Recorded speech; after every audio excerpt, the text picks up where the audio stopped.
sejahtera kepada rakan-rakan sekalian. Kami adalah dari kumpulan 6 dan tokoh yang telah dipilih dalam projek tersebut ialah Bill Gates.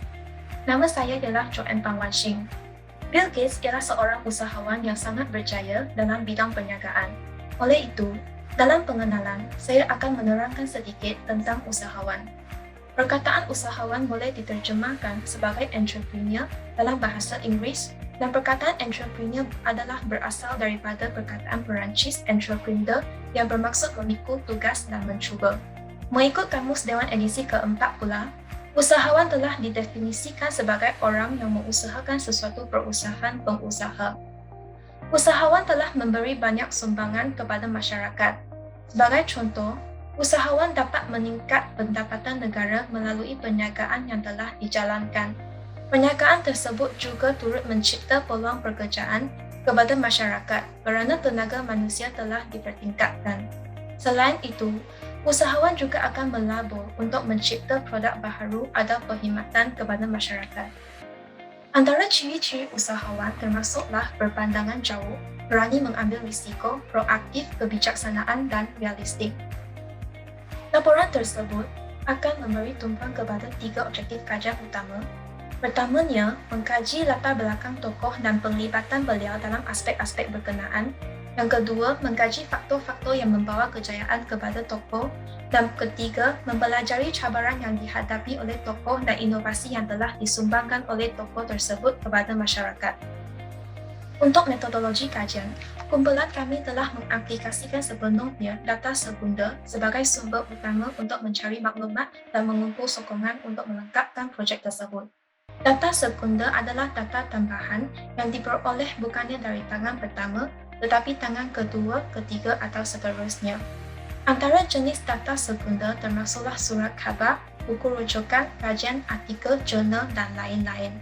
Kumpulan kami telah menggunakan artikel dan jurnal untuk melengkapkan projek tersebut.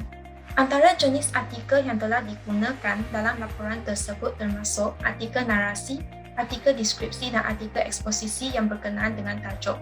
Untuk jurnal pula, kumpulan kami telah merujuk kepada jurnal yang menerangkan biografi dan kisah Bill Gates untuk melengkapkan laporan tersebut. Profil tokoh. Seperti yang telah diperkatakan, kumpulan kami telah memilih Bill Gates dalam projek kami. Nama penuh Bill Gates ialah William Henry Gates III dan beliau dilahir di Seattle, Washington pada Oktober 28, 1955. Nama ayah Bill Gates ialah Bill Gates Sr. dan nama ibu beliau ialah Mary Maxwell Gates. Bill Gates telah berkahwin dengan Melinda French Gates pada tahun 1994 dan beliau mempunyai 3 anak iaitu Jennifer Catherine Gates, Phoebe Edith Gates dan Rory John Gates. Bill Gates telah belajar di sekolah Lakeside pada tahun 1967 hingga tahun 1973. Beliau turut meneruskan pelajarannya di University Harvard pada tahun 1973. Tetapi, beliau telah memutuskan untuk memberhentikan pelajarannya pada tahun 1975. Itu sahaja daripada saya. Terima kasih. Assalamualaikum dan selamat sejahtera kepada saudara rekan sekalian. Saya Muhammad Adham Effendi dan saya akan membentangkan tentang sejarah dan latar belakang Bill Gates. Antaranya, Bill Gates merupakan seorang pengasas kepada syarikat Microsoft pada tahun 1975. Beliau dibantu bersama Paul Allen untuk mengasaskan syarikat tersebut di Albuquerque, New Mexico dan ia merupakan sebuah syarikat perisian komputer peribadi yang terbesar di dunia. Gates mengetuai syarikat itu sebagai pengerusi dan CEO sehingga meletak jawatan sebagai CEO pada Januari tahun 2000 dan beliau digantikan oleh Steve Ballmer. Pada tahun 2008, Gates beralih kepada peranan sambilan di Microsoft dan bekerja sepenuh masa di Yayasan Bill dan Melinda Gates. Yayasan amal swasta yang dia dan isterinya tubuhkan itu ditubuhkan pada tahun 2000. Beliau menetap jawatan sebagai pengerusi lembaga Microsoft pada tahun 2014 dan menyandang jawatan baharu sebagai penasihat teknologi untuk menyokong ketua pegawai eksekutif yang baru dilantik, Satya Nadella. pada tahun 2020, Gates meninggalkan jawatan lembaga pengarahnya di Microsoft dan Berkshire Hathaway untuk memberi tumpuan kepada usaha dermawannya terhadap perubahan iklim, kesihatan dan pembangunan global serta pendidikan. Seterusnya, penglibatan Bill Gates. Yang pertama, Bill Gates merupakan pengerusi ketua pegawai eksekutif iaitu CEO, Presiden dan Ketua Arkitek Perisian di Microsoft. Seterusnya, Bill Gates juga melibatkan diri dalam bahagian Aviation Development. Yang ketiga, beliau juga melibatkan diri dalam Branding Ability. Yang keempat, Bill Gates juga melibatkan diri beliau dalam bahagian UI atau UX Design. Dan akhir sekali, beliau juga melibatkan diri dalam bahagian Excellent Design Software. Di samping itu, saya akan membentangkan tentang justifikasi penglibatan beliau. Gates mula terpesona dengan komputer pada usia muda dan beliau telah menghabiskan banyak masanya untuk belajar program. Ia telah mengakibatkan banyak kemajuan komputer, terutamanya bahasa pengaturcaraan basic dan akhirnya sistem pengendalian MS-DOS IBM. Gates juga memahami bahawa kejayaan adalah hasil daripada banyak usaha keras beliau dan ia jarang berlaku serta-merta. Samping itu, Gates juga bekerja sepanjang hari dan malam untuk lebih memahami khalayak sasarannya dan membina penyelesaian yang menangani permintaan korporat, pendidikan dan pengguna mereka. Gates juga terpaksa berhadapan dengan tindakan undang-undang antitrust yang mendakwa bahawa Microsoft adalah monopoli. Akhir sekali, pengalaman beliau.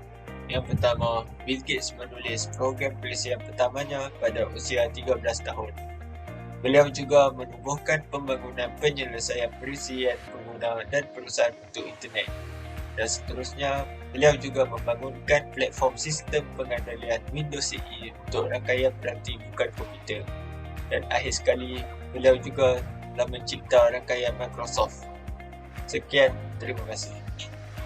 Selamat sejahtera kepada Sir dan rakan-rakan sekalian. Nama saya ialah Patrick Tan dan sekarang saya akan membentangkan faktor-faktor yang membantu tokoh. Faktor-faktor yang membantu diri Bill Gates ialah beliau sentiasa mempelajari benda baru. Selain itu, beliau juga membaca semua jenis bahan bacaan seperti ensiklopedia, science fiction dan lain-lain. Justru beliau sentiasa memberi kredit kepada orang lain. Sebagai contoh, apabila beliau ditanya apakah keputusan perniagaan yang paling baik yang pernah beliau dibuat, beliau akan sentiasa memberi kredit kepada orang lain yang bekerja sama dengan beliau. Selain itu, beliau sentiasa mempercayai pandangan sendiri walaupun orang ramai sering mengatakan pandangan beliau adalah salah. Di samping itu, beliau juga mempelajari kesilapannya. Sebagai contoh, beliau memberi kredit kepada pekerjanya kerana dapat mengenal pasti masalah dengan cepat sebelum masalah tersebut memberi impak yang besar kepada syarikatnya. Faktor yang seterusnya ialah beliau sentiasa mempunyai tidur yang mencukupi kerana menurut beliau tidak mampu berfikiran dengan kreatif apabila kekurangan tidur. Faktor yang terakhir ialah beliau sangat fokus apabila mengenali sesuatu hal. Seterusnya, saya akan membentangkan bidang tokoh kita. Bill Gates merupakan seorang usahawan. Beliau merupakan salah satu pengasas kepada syarikat Microsoft. Syarikat tersebut didirikan bersama Steve Ballmer pada tahun 1975 dan mencapai pelbagai kejayaan. Kejayaan tersebut juga menjadikan beliau seorang bilioner pada umur 31 tahun. Justru, beliau juga seorang dermawan. Dengan kekayaan yang dimiliki oleh beliau telah mencipta Yayasan William H. Gates pada tahun 1964. David Rockefeller merupakan pengaruh utama kepada beliau untuk menderma sebahagian kekayaannya kepada masyarakat. Kerana Gates dan bapaknya bertemu dengan Rockefeller beberapa kali dan kerja amal yang mereka jalankan menarik hati beliau. Di samping itu, saya juga akan membentangkan beberapa kejayaan yang telah dicapai oleh Bill Gates. Beliau menerima anugerah Turing pada tahun 2017. Anugerah Turing merupakan satu anugerah yang diberi kepada jurutera komputer, inovator dan pencipta yang telah membentuk asas pengkomputeraan. Selain itu, beliau juga menerima pingat Presiden Kebebasan pada tahun 2016 oleh Presiden Amerika Syarikat. Justru, beliau menerima anugerah Padma Bhushan pada tahun 2015 kerana sumbangan beliau kepada negara India. Akhirnya, beliau juga menerima pingat kebebasan teknologi dan inovasi pada tahun 1992 kerana beliau telah memberi sumbangan besar kepada pembangunan teknologi. Itu sahaja daripada saya. Terima kasih. Seterusnya, saya Nur Wahida akan membentangkan cabaran sebelum, semasa dan akan datang Bill Gates. Cabaran sebelum Bill Gates berjaya, yang pertama adalah kekurangan modal. Semasa di sekolah rendah, sekolah swasta Gates tidak mempunyai wang yang mencukupi untuk membeli komputer yang sangat mahal harganya pada zaman tersebut. Sekolah Gates kemudian telah membuat perjanjian dengan Computer Center Corporation yang berpusat di Seattle bagi melanjutkan tempoh sewaan. Di samping itu, Bill Gates juga telah menghadapi cabaran semasa sedang mengasaskan Microsoft, iaitu beliau mengambil keputusan untuk berhenti dari kolej. Pada tahun 1973, Bill Gates telah mendaftar di Universiti Harvard dalam bidang undang-undang. Tetapi pada tahun 1975, beliau telah bertindak untuk keluar daripada kolej untuk memulakan perniagaan bersama dengan rakan kongsinya Paul Allen. Dan akhir sekali, cabaran akan datang Bill Gates terhadap syarikat Microsoft iaitu bersaingan dengan syarikat-syarikat besar seperti Google, Amazon, Apple dan lain-lain. Hal ini telah memberikan cabaran kepada Microsoft yang hanya menguasai pasaran yang sedang merosot sahaja.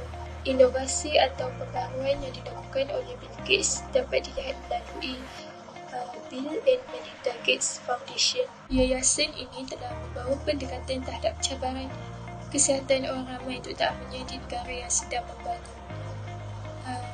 Antara pembaharuan yang dilakukan oleh Yayasan Gates and Melinda Foundation ini ialah membantu menyelamatkan nyawa lebih kurang 670,000 kanak-kanak melalui program vaksinasi. Selain itu, melakukan penyelidikan terhadap vaksin yang tidak memerlukan penyuntikan. Dan akhir sekali, Yayasan Bill dan Melinda Gates ini juga turut membawa pembaharuan dengan cuba untuk mengubah genetik nyamuk agar tidak menyebarkan penyakit berbahaya seperti malaria. Antara nasihat yang boleh diambil daripada Bill Gates ialah Gates mengajar kita untuk sentiasa bersedia dalam mengambil jua risiko. Kita mestilah kental dalam menghadapi cabaran kerana seseorang itu tidak akan tahu sama ada mereka menang atau kalah. Dan kita juga perlulah merancang dan membuat strategi yang cukup baik dalam mencapai sesebuah kejayaan. Secara kesimpulannya, pengaruh Bill Gates terhadap teknologi dan inovasi adalah sangat besar. Bill Gates telah berjaya mencipta penanda aras ukur yang sukar ditandingi oleh ramai orang. Gaya kepimpinan Bill Gates yang hebat telah berjaya dalam mengarahkan hala tuju syarikat Microsoft-nya. Gates juga mempunyai visinya yang tersendiri iaitu sebuah komputer di setiap meja dan di setiap rumah. Jelaslah bahawa kegigihan dan ketabahan adalah kunci bagi sesebuah kejayaan. Tak seberapa kali pun seseorang itu mengalami kegagalan. Sekian sahaja daripada kumpulan kami. Sekian, terima kasih.